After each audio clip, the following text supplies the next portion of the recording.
Mike Rizzo. And I'm Michelle Rizzo. And this is Northwest Brew Talk.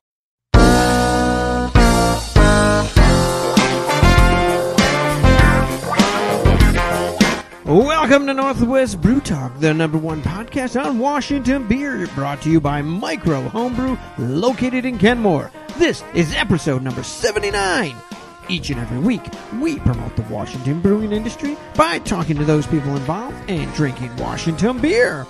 If you like Washington beer, learn about the people behind it here on our show. This week on the Micro Homebrew interview, we talk with 12 String Brewing. We also have our brew news and music from our friend Gilbert Neal.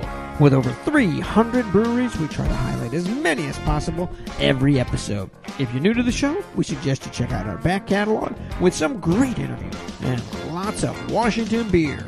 If you have any comments or questions, feel free to shoot us an email to nwbrewtalk@gmail.com. We are on Twitter at nwbrewtalk and on Facebook at facebook.com/nwbrewtalk.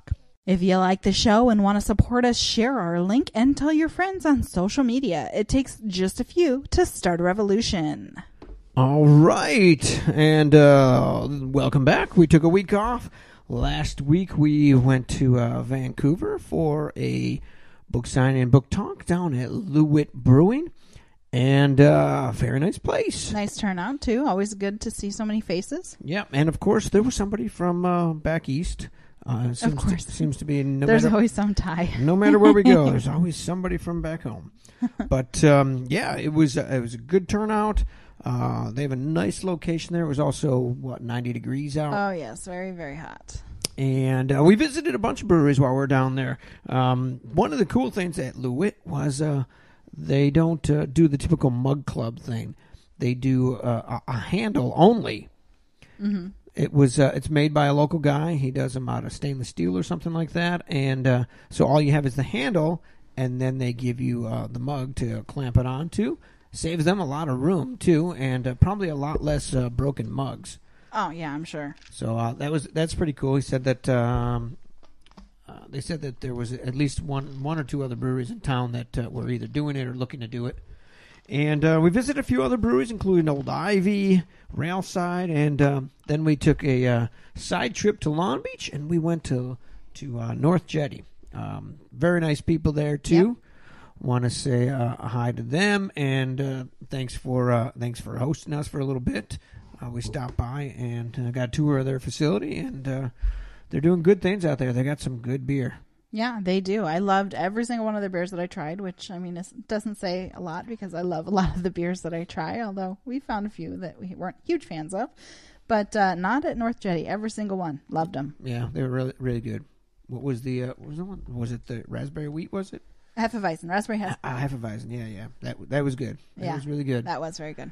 But, yeah, it was a good time, and thanks to everybody that we talked to, and for all the breweries for letting us stop by and try their beers. Yep, and the other thing at Locust that we didn't mention was the arcade games. Oh yeah, that our son just loved to play and play free play on real all arcades, arcade like old time ones, like Mortal Kombat. Yeah, exactly, the big ones that you stand up at. Free play too. I mean, that was awesome. I don't know if that's always, but that was very cool. Yeah, you're right. It could just be a weekend thing, but I don't know. It was awesome. Oh yeah, and they had a weekend special too. Didn't you say that every week? Oh yeah, we paid $2.50, $2.75. I think they were on sale for $2.75. I think for beers, and it was a good beer too. I mean, it was just one of the beers. I liked all of them that I tried there again, but yeah. Yeah, very cool. Yeah, and it did look like on their Facebook. I think they post new specials every weekend. Yeah, that's very cool. Very and cool. All right. And what are we going to be doing tonight? Well, tonight we're going to start our first pour with the Locust Cider, located in Woodinville, open Thursday through Sunday, and family friendly. We're drinking their Dark Cherry Hard Cider, an off-dry cider blended with fresh, sweet, dark cherries from Washington. It tastes like a bite of a fresh cherry, a bit tart, barely sweet, and deep enough for drinking in the winter or summer, reminiscent of a good lambic. 6% ABV and an untapped rating of 3.73. Very dark color. Yep. Looks like not quite blood, but it is pretty red. Got a nice aroma to it. I like that a lot. Wow, that is awesome cherry flavor. Yes, it is. You know, I'm not always a big fan of that dry cider, but this isn't bad at all. I like it a lot. No, this is pretty good. Where are these guys out of? Woodinville.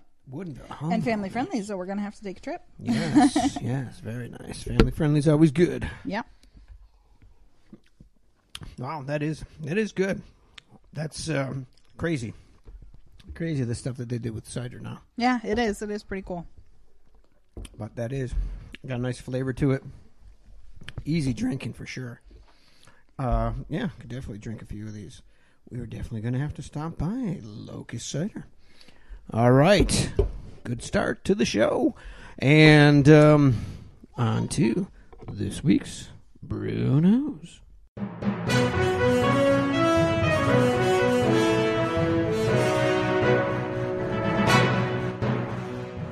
Topping this week's news, with over 4,500 breweries in the United States, more than at any time in our history, there's a lot of grain being used to create your favorite beer. Last year, we talked to the Bread Lab in Mount Vernon about their research into different strains of barley. But what happens to that spent grain after a batch of beer is made? Salon.com ran a story recently about some uses and some companies that are reusing it. The grain, although no longer good for beer making, still has nutrients and value. In 2015, New Belgium in Colorado sold 73 million pounds to a cattle farmer. But in urban breweries, it can be difficult to get rid of the grain.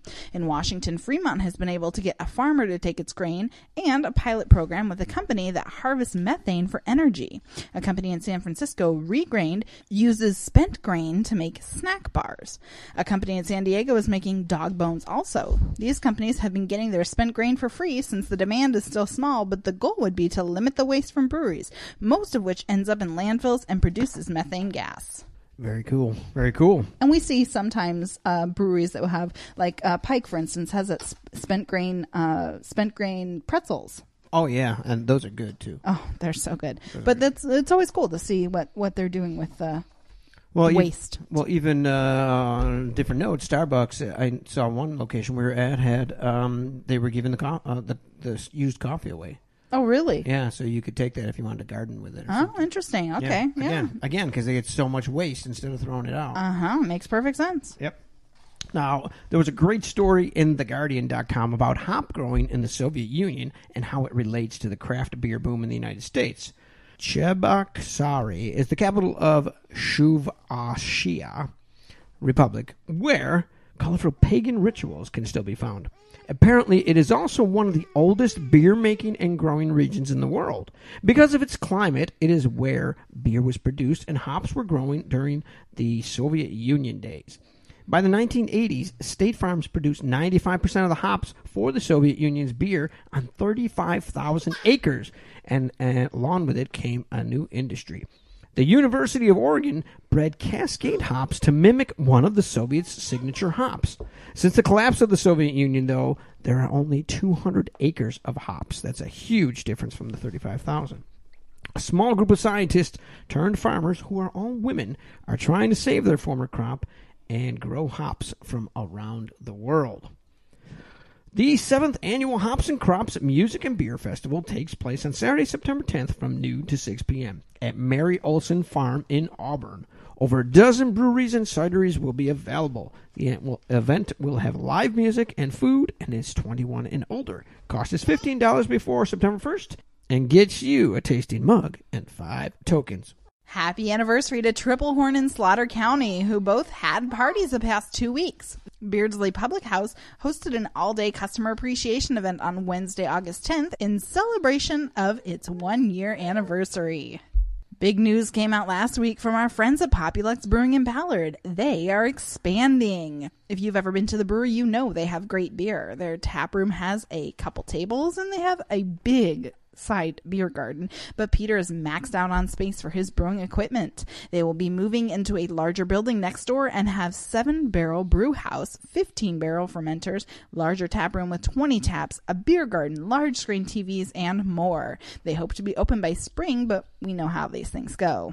The 5th annual Bellingham Beer Week takes place in the, quote, snobbiest beer city in America, unquote, September 9th through 18th. Events take place at breweries across the city. Colshan will have Olympic beer games, Chuckanut, its annual Oktoberfest, among other events. Tickets for Pike-Toberfest on Saturday, October 1st from 1 to 4 p.m. are now on sale. The Beer, Charcuterie, and Harvest Festival features local meats, sauerkrauts, cheeses, and more, paired with craft beers, wines, and spirits. There will be live music in Pike Brewing's Microbrewer Museum and Brewery at the 21 and over event. The event benefits Pike Place Market Foundation. September 3rd is the 6th annual anniversary party at North Sound Brewing in Mount Vernon. They will be open at noon with live music, barbecue, and more information soon. Upcoming is Beer on the Pier in Anacortes, October 7th and 8th. This adults-only event will have 30 breweries and 10 cideries, as well as food and live music. Tickets are $25 or $45 for both days. And that, my friends, is this week's Brew News. Welcome to Building a Brewery with Bob and Jesse from Figurehead Brewing. You guys are in the home stretch finally here. Yeah. So why don't you tell us what's been going on?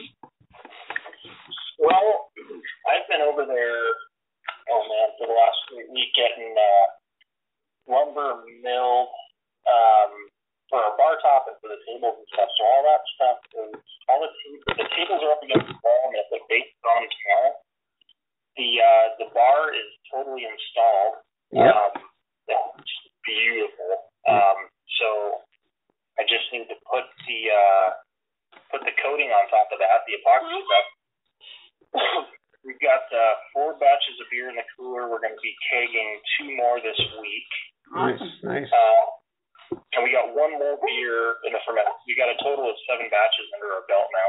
Great. All of our beers are just fantastic, just pretty much exactly the way we wanted it to turn out. Oh, great. So that's really nice.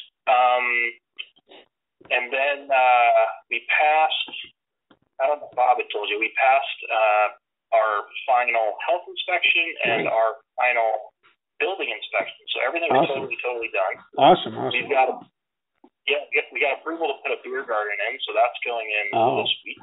Cool. Wow. Yeah, that was something you had talked about at the beginning, that you didn't know if your landlord would allow that. Yeah, we weren't sure about that, but he ended up. We had a meeting with the neighbors, the Cafe Appassionato, the coffee shop next door, and him, and the landlord, and he was really receptive. I think because the landlord was, or the coffee shop owner was there, and he's been there for 28 years. So, the landlord's definitely seeing that we're really, really serious with what we're doing. We're doing a beautiful job, inside the brewery. So he's just kind of tickled, I think, to have us as tenants at this point. So he wants us to succeed and be happy. So cool. It's been. We probably should have mentioned up front that we announced our grand opening. Oh yeah. There you go. And when is that? September 2nd and 3rd will be open. Nice. And 3 o'clock on Friday the 2nd to 10 p.m. and then noon to 10 p.m. on Saturday. That's awesome. So that's Congratulations. Share our beers and hoping that other people like them as much as we've been liking them. Yeah, that's great. Yeah, I saw the bar top on Facebook. It looked really nice. Thanks. Yeah, I don't know if Jesse mentioned that, but it's an old timber from the old Rainier Brewery down in Georgetown. Oh yeah. And we had it nailed down and put back together, and that's our bar top and our tabletop as well. So it's pretty cool to have some historical brewery memorabilia. Yeah, definitely. Yeah, that's very cool. Yeah, very, very cool. Also, yeah, I saw the walls look nice. Looked like you just had a couple finishing touches you had to do. Lots of finishing touches. That probably goes. Yeah, that probably goes down in the last minute. Yeah, I mean, there's so many 1.5, 2 hour jobs that just need to get cleaned up to finish something, and then we got to get all our tools out of there and all that stuff. That'll be a nice day to get all the tools out. Oh yeah, awesome. Well, that sounds great. So why don't you tell us what beers that you guys are going to be starting with? Let's see. So So we have a brown. It's an English brown. It's around 6.5%. Pretty malty. And then we brewed a Belgian double. It's a little over 8%. And then an ESB that we're really excited about. Yeah. Turned out really great. Very traditional English style, extra special bitter. And then we have a Potter's beer that we're also super excited about. It's kind of a lower alcohol Belgian Abbey style beer. It's around 0.1%. Mostly Pilsner malt. That we think turned out really well. That one's really good. That one's going to be kind of the sort of Hefeweizen type of beer. That, okay. You know, when they want something a little more summery and easy drinking, that's kind of what it is. It's got a really nice hop background and just beautiful. Nice. Notes. Would that be really would that be like your gateway beer then? Yeah, I think, yeah, exactly. Yeah, it's super sessionable but still has quite a bit of yeast character, so cool. Keeps it interesting. Keeps you wanting to drink more of it. So. Yeah, and then cool. of course we have an IPA, so we don't go out of business. We got Bob calls it a no hop IPA, which I only get in fist fights with him over. But he puts the hops in the everything goes in before the boil and after the boil. Okay. So nothing during the boil, so it's no anyway. Okay. So that's that one, and then we dry hopped it twice. Okay. And then we've got another IPA in there also. That one just started. We brewed that one last Saturday. So we're ready for the opening. And sixth beer then is a Belgian pale, and it's a hoppier pale with Belgian yeast. Awesome. Sounds great. So Friday, September 2nd and Saturday, September 3rd, grand opening of Figurehead Brewing. Yeah, and we're not quite sure whether it's scarier to think that people aren't going to like it, or it's scarier to think that people are going to like it so much that we're going to run out of beer. Yeah, I've seen that happen. I've seen that happen at a few. But I think either way what's going to happen is we tell people how great it is, they'll lie to us and then tell the truth to each other after the meeting. Yeah, you'll go on Untapped and check it out. Yeah, there you go. Sounds good. Awesome. Well, we look forward to seeing you guys that weekend then. It's just 2 weekends away. That's a cool thought to just think that we're going to be on Untapped. Yeah. Exactly. You won't just be grading beers. You'll be one that they'll be grading. Yeah, it's kind of surreal. Yeah, no kidding. Awesome. Well, we look forward to seeing you guys then. Yeah, you too. You too.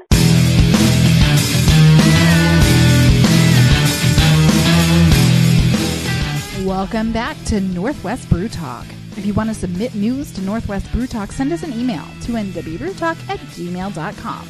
If you've not yet subscribed to our podcast, why not do it now? It's free, available anywhere you listen to podcasts, including iTunes, Podbean, Stitcher, and TuneIn Radio, and also now on Google Play Music. On this week's Micro Homebrew interview, we're talking with Terry from 12 String Brewing in Spokane.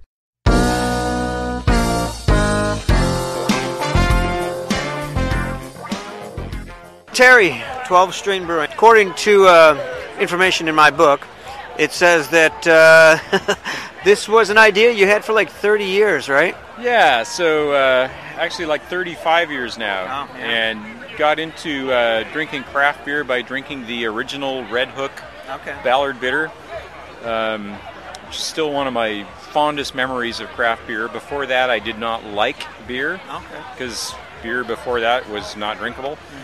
And got into home brewing. Paul Shipman from Red Hook actually got me into home brewing. So even though Red Hook's a big, giant, huge brewery now, there's still a fond place in my heart for it. Sure.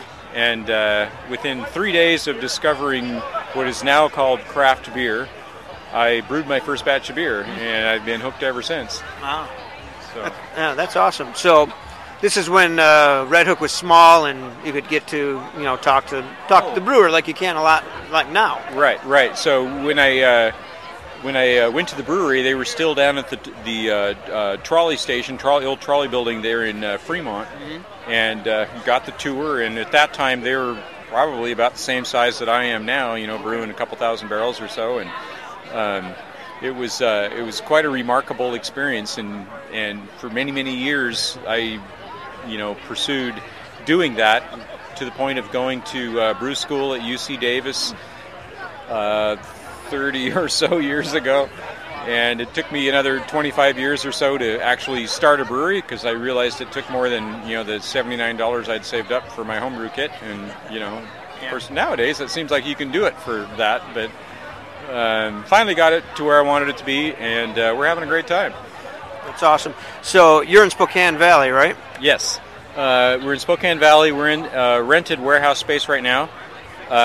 We just bought, last fall, we bought a piece of property with a building on it that we're in the process of remodeling into our new tap room, which will have a restaurant, we'll have a full pub, and then we're adding on about 7,000 square feet for the brewery. So we're going from a total of about 1,600 square feet to somewhere around 11,000 square feet. So we're very excited to be able to stretch our arms out and not bump into each other while we're trying to work. So. Oh, yeah, definitely. Definitely. So are you upgrading the brewery too, the size of the brewery? We have a 7-barrel brew system. Currently, we have a number of 15-barrel tanks, so we double batch frequently. When we move into our new place, we will probably keep the existing brew system for a while, partly just because it's expensive to upgrade, and we're doing a lot of work, putting the rest of the project together. Eventually, we will upsize. Part of my hesitance in doing that is that I really don't care how big I am. If we got up to 3,000 or 4,000 barrels a year, that's probably as big as I want to be. Okay. And at this stage of the game, so who knows where it all goes. But we kind of just let whatever we're doing evolve and let it go where it's going to go, and kind of adjust as necessary. Okay, so you were the first brewery in Spokane Valley to open? First brewery ever in the history of Spokane Valley, as far as we know, to open. There's now a couple others out there. Spokane, the Spokane brewery scene is up until the last couple of years has lagged behind the rest of the bigger cities. Seattle obviously has a ton of breweries, and we have 14 or 16 breweries around now, so it's really grown a lot. Right. But we were the first new brewery to open kind of in the modern age. There'd been a couple breweries in Spokane that had been around for quite some time, and we were the first one to open, kind of opening the floodgates, so to speak. And of course now, there's more breweries than I can even remember. Right. So, when you were home brewing, what type of beers did you like to brew? Well, I discovered IPAs a long time ago, and of course, IPA is still like the biggest selling craft beer there is, as far as I know. But I used to brew at home brewing. I would brew everything. I made a mission to brew every single recipe in Charlie Papazian's books, and I did. Wow. And right by his recipes, and I don't really know how many beers that is, but it's well over 100 or more recipes of Charlie's. And I met Charlie a few times over the years, but just recently at one of the brewers conferences, met Charlie and told him that. And he was pretty impressed by that. Nice. And he asked me if they were all good, and I said, they were all fun. Nice. Most of them were good. Yeah. Nice. So, at your brewery, what beers are your biggest sellers now? We do, it's like I said, IPAs are very popular, and being an IPA nut, we usually have 6 or 7 different IPAs on at the tap room. We also do a mango-infused Hefeweizen we call our gateway beer, and that has proved to be very, very popular. We have a very popular stout. We have a red that we brew, kind of a hoppy red, that has become very, very popular. It's won some medals, and that one's really gaining traction. But the IPAs kind of dominate, and because we have so many different, styles of IPAs, we're kind of known for that. So we'll have people come in and just order a sample tray of nothing but IPAs. Yeah, nice. So, are you still the head brewer? Yeah, I am. We just actually hired a full-time assistant brewer who starts in a couple of weeks. We're very excited about that. And looking forward to having somebody else in the brew house. But I do about 80% of the, I do 100% of the brewing and about 80% of the brew house work. We do have another assistant that works part-time a couple days a week, but this year we'll do about 2,000 barrels, so I'm a pretty busy guy. Yeah, definitely. So your gateway, that mango is one that somebody, mega beer drinker, that's what you point them to. Yeah, and it kind of started out by people requesting that I brew like a raspberry beer or something like that, which is just not my thing. Mm-hmm. And I was in Mexico a number of years ago and went to a little beach bar, and they were making mango margaritas instead of the typical lime margarita. And I thought that sounded interesting, and I love mango, so ordered one, and holy cow, it was delicious. And I immediately thought, wow, that'd be a great summertime beer, like a Hefe style. So came home and goofed around and came up with what we do now, and it's our number 2 selling beer. Wow. So, yeah. Number 2 behind all the IPAs? Well, we have one. Yeah, really. We have one IPA called Batch 201, which is a departure from the normal IPAs that I brew in that it's a little darker in color, has a little bit of roastiness actually, and it uses all of the most hard-to-find, most expensive hops there are. Simcoe, Citra, Mosaic, Amarillo, all in the same beer. So it's one we really need to raise the price on, but we don't want to do that. Yeah, exactly. The ones that everybody wants. Everybody wants. Yeah. So when now you said you've won some medals. When you brew, do you brew to style? No, I couldn't care less about style. Okay. When you're brewing IPAs, anybody that drinks a lot of different IPAs knows that they're all over the map. So, as long as it has the right alcohol and the right IBUs, you can call it an IPA. Rarely do I care about style. We brew a porter, which is very, very popular, which is very true to the robust porter style. Not because I tried to do that. That's just kind of how it turned out. And our stout's kind of the same way. But otherwise, I don't really care about what the style guidelines say. I care about what I think tastes good and what I think people will like and buy and drink. So, do you brew anything that you don't personally like? Well, we were talking about the mango beer, and that's just not my style. Okay. And I should preface that by saying that you can give me a beer that you brewed that's a really well-made beer, and I will appreciate that it's a well-made beer. I might not like it, but when I drink it, I can go, wow, I can see why people like that. Now give me an IPA. There you go. Yeah, I lean towards the IPAs myself. My wife, on the other hand, she pretty much likes everything, but she does like the dark beers. Oh, sure. My wife likes the blonde. We do a really nice blonde, and it's got some hop character to it. Not bitterness, but and we do a pale ale that's very popular and things like that. So, I totally get that. Yeah. So, what made you decide to go into a brew pub with restaurant and such? Well, like I said before, it's our whole business philosophy is just kind of letting it evolve into wherever it goes.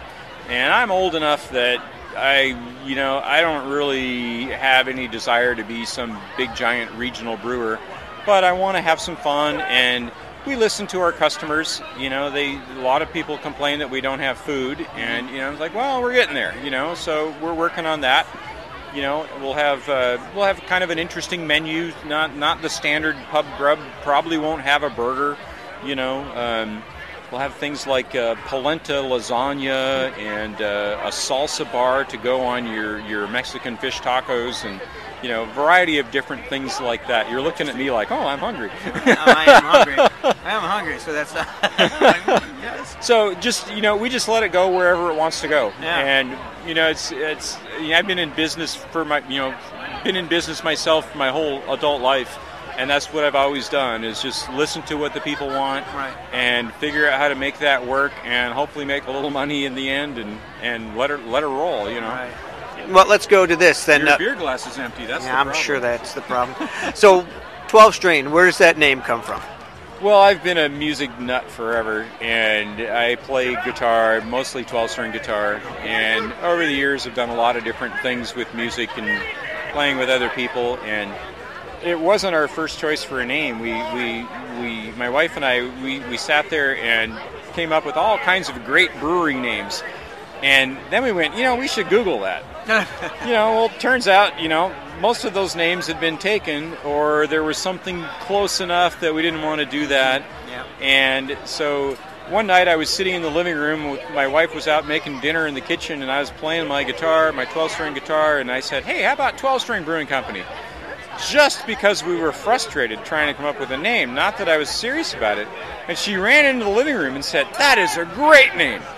We can use the music theme for beer names, and on and on and on. And I just kind of went, oh, that's a pretty good name. So we Googled it. Nobody had that. Of course, now there's like 3 or 4 breweries that have something to do with strings, or something to do with 12, and and music related. So we're not kind of like, be original, dudes, but so it is what it is. But it's good. People like it. It's easy to remember. And, our beer names are easy to remember and pretty fun. A lot of them are kind of double entendre kind of names, and double D stout, double drop D stout, I should say. Drop D is a guitar tuning, and things like that. So, So you're able to have fun with that. Well, yeah, it's all about having fun. Yeah, exactly. It is beer after all. Well, exactly. So, it's something that a lot of the newer breweries that are coming out are kind of similar to yours. You're like this standalone brewery. You're not going to distribute across, the Northwest, and that's kind of what you want to keep it. Well, it's like I said, we'll just let it evolve and go wherever it wants to go. Our original plan was to just sell beer in our tap room and distribute locally. As we grew, we really had a struggle self-distributing, because our market just got bigger and bigger and bigger. And now we have a distributor, so we're basically available in most all of eastern Washington and Idaho, north half of Idaho, and which is great for us. But at the same time, I don't have any desire to be the next Deschutes or Rogue or whoever. Those are great breweries. I love them, but I don't. I much rather would keep it small and somewhat local, have some fun with it, and let it roll wherever it rolls. If we end up being a 50,000 barrel a year brewery, that'd be awesome. I wouldn't not do that, but it's not. We don't really have a vision of where it's going to go, I guess is the easiest way to put it. So. It really is just organic. Let her rip. Yeah. Okay, very cool. So, if you weren't a brewer right now, what would you be doing? I'd be lying on a beach in Mexico. Not that I can afford that, but I used to be a general contractor, and did that for 25 years or so. And so you're used to the physical labor. Yeah, and I'm old enough now. I'm really tired of that. But I before we decided to do the brewery, I was kind of semi-retired, and not that I could really just retire for good, but figuring I could just fuss around here and do a little of this and a little of that, and then I thought, if I'm ever going to do this, now's the time to do it. And I'm really glad we did. And I'm really glad we started when we did. If it was now with, I don't even know, a couple hundred more breweries, I think, now than when we started in the state of Washington, I probably wouldn't do it. Oh, yeah. And not to diss anybody, everybody out there is doing some great stuff. We're here at the Washington Brewers Festival, walking around drinking some great beers tonight. It's like, whoa, everybody's doing some really fun stuff. But I'm not a competitive person, And I don't want to have to compete with 200 other, 300 other, 300 some now, I think, right? Yes. Local breweries, I'm glad we got in when we did, because our name is well known and we're respected and our product moves well, and so I don't know what I don't know what else I would do. That's a really long answer to your question. It's all right. So your distribution, is it just keg, or do you bottle too? Actually, we've just done drafts so far, but we will be in bottles here in the next few weeks. So by mid-July or so, we'll be in stores in 22s and bombers. Oh, so nice. We'll have five different brands. So wow, yeah. So is that something, again? The market is tight for that. Is that something that your distributor sees that they can push you out there? Yeah, in Spokane, fortunately in Spokane, because we're local, we have a really nice following.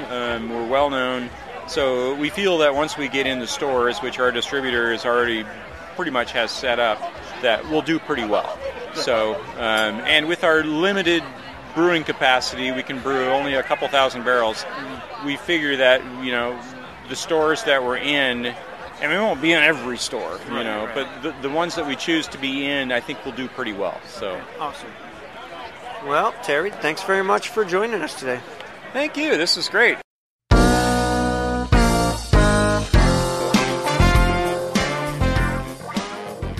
Thanks to Terry at 12 String Brewing for joining us today. If you like IPAs, he's one of the guys you should check out. If you're a home brewer looking for a great shop to buy your homebrew ingredients and equipment, why don't you check out Micro Homebrew in Kenmore? Tony and his staff are always happy to help a new or experienced homebrewer find what they need.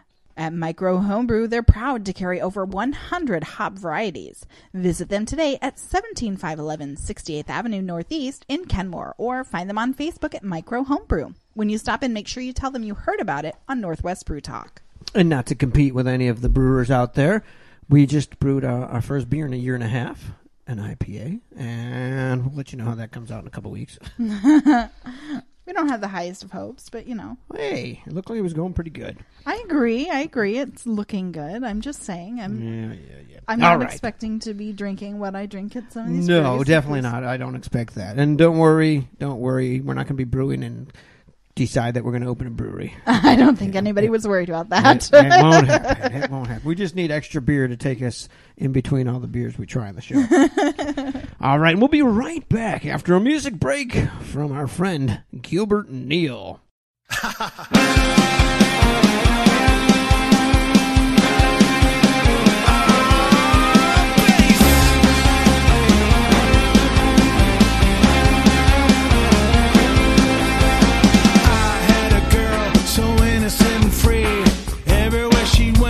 The place I had to be.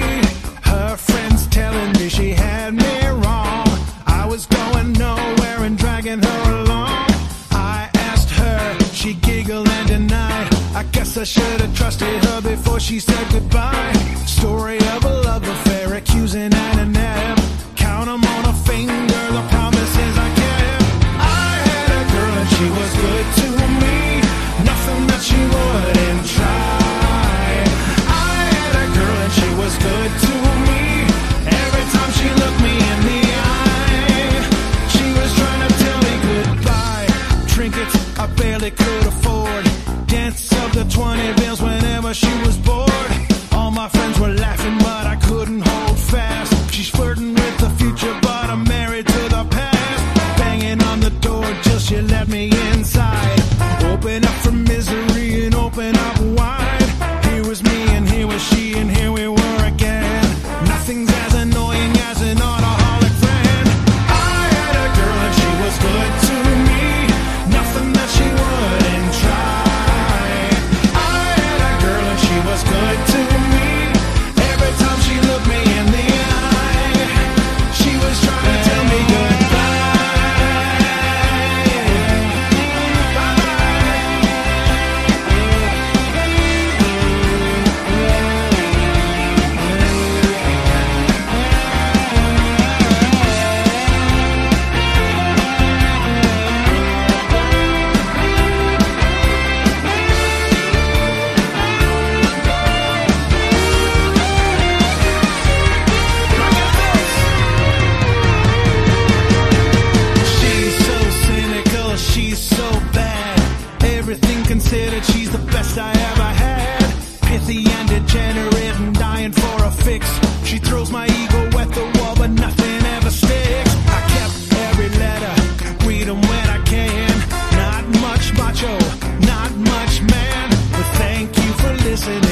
was Had a Girl by Gilbert Neal, one of our favorite songs, and you should definitely check out the video. It's very awesome.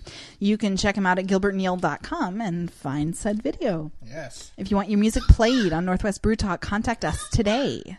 Hi, I'm Mike Rizzo, author of Washington Beer, A Heady History of Evergreen State Brewing.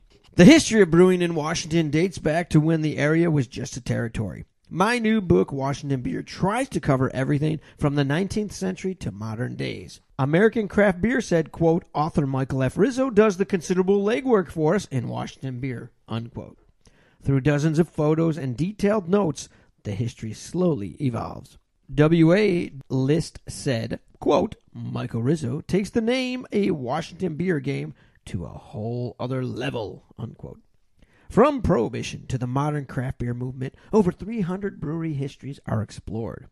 One of craft beer's pioneers, Mari Kemper from Chuckanup Brewery, said, quote, he's done a noble job of trying to reconstruct the industry's history from oral stories and bits and pieces of written documentation.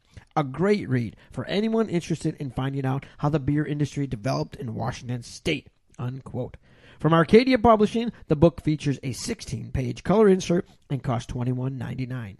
You can pick up a copy at your local bookstore, online, in ebook format, or directly from me, autographed. Get your copy today. All right, some upcoming events for Washington Beer, A Heady History of Evergreen State Brewing.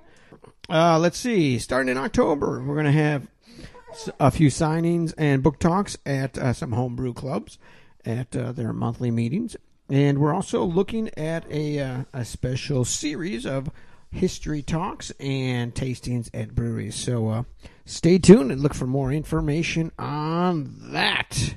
Let's drink our second beer of the evening. This one is from Maritime Pacific, located in Seattle. They have a family-friendly restaurant and are open 7 days a week. We're drinking their Flagship Red Ale, the first beer brewed at Maritime Pacific. Red amber in color, malty, nut-like flavor derived from a blend of malted barley, wheat, and Yakima and European hops. 5.2% ABV and an untapped rating of 3.46. This is almost the same color as that red cider. It almost is. Wow. Yeah. It is almost... It's got a little more ambery. But. Yes, a little bit more, but it does have a very red color to it. Nice foamy head on it. Smells good. Smells very malty. Oh, yeah. Wow. You taste all those malts. Yeah. That's good. Yeah, there's a lot of malt in there. That's wow. Good. That's delicious. I like that a lot. Yeah, that's good. And we did have, we went there, I don't know, about a month ago. Yeah, what did we drink there? I can't remember. I don't know. I know we each tried something different. Yeah, it was a cool little... Those giant onion rings, right? They had those giant onion rings. Yeah, it was good. Yeah, and good beer, too. Yeah, that's good. I like that. Not that I feel like I say it all the time. Yeah. That's like my catchphrase. I like that a lot. I like that. But, yeah, no, that is good. Especially if you like malty beer. That's a good one. Yep. This is one I haven't seen too many of these out. And so on our trips to Vancouver and Spokane... we made sure to pick up as many different beers as we could that normally can't get in either Western Washington or the Seattle area. So we've got a lot of new beers coming in the next couple months. So that's really good. I want you to get me fresh beer. You serious? Now! This week's Spotlight Indie Beer release is from White Bluffs Brewing, located in Richland, whose release is Top Nog IPA. It's very juicy, hoppy, and refreshing. This is their first Northeast-style IPA that has been double dry hopped with Amarillo, Citro, Galaxy, and Motuka. 7.6% ABV, 70 IBUs, and no untapped rating yet. And that was Northeast. That's not a Northwest style. Yes, Northeast style. Yeah, so definitely a little different. So you might want to check that out. And you know what time that is, my friends? It's not howdy doody time. That brings us to the end of this episode of Northwest Brew Talk. Make sure you tune in next week when we chat with Cash Brewing. Thanks to our sponsor, Micro Homebrew. The show is written and produced by Michelle Rizzo and myself. If you want to contact us, you can email us at nwbrewtalk@gmail.com or find us on Twitter at nwbrewtalk. Our theme music is from Gilbert Neal. Make sure to check him out again at gilbertneal.com. Until next time, I'm pretentious Mike Rizzo. And I'm Michelle Rizzo. Stay hoppy, my friends.